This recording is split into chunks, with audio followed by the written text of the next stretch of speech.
Une guerre dont la fin n'est pas imminente. L'armée de la RDC, soutenue par la milice Wazalendo, a continué de combattre les rebelles du M23, qui seraient soutenus par le Rwanda. Ces nouveaux affrontements surviennent 2 semaines après que des représentants du gouvernement de la RDC et des rebelles du M23 se sont rencontrés en Suisse et ont signé un accord visant à surveiller un cessez-le-feu, à libérer des prisonniers et à autoriser l'accès humanitaire. Les analystes de la sécurité craignent que la dernière série de combats ne fasse dérailler les efforts de paix. Les mesures qu'ils ont accepté d'observer en Suisse sont connues sous le nom de mesures de confiance. Malheureusement, ni la RDC, ni les rebelles du M23 n'en ont respecté aucune jusqu'à présent.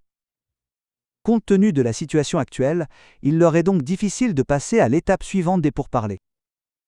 Les États-Unis, le Qatar et l'Union africaine font pression pour une résolution pacifique de ce conflit de longue date, mais les parties belligérantes ont continué à se battre. L'armée de la RDC a récemment déclaré avoir abattu un drone appartenant à Rwanda, qu'elle accuse de soutenir les rebelles du M23. Les rebelles du M23 ont nié cette affirmation et ont accusé l'armée de la RDC d'avoir attaqué leur position.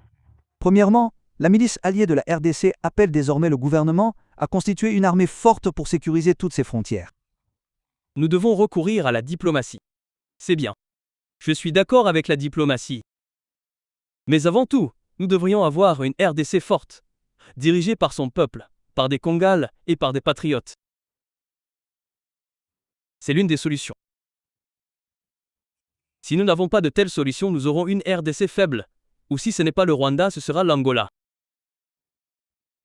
Si ce n'est pas l'Angola, ce sera l'Ouganda. Si ce n'est pas l'Ouganda, ce sera un pays qui comprendra qu'il peut se servir lui-même.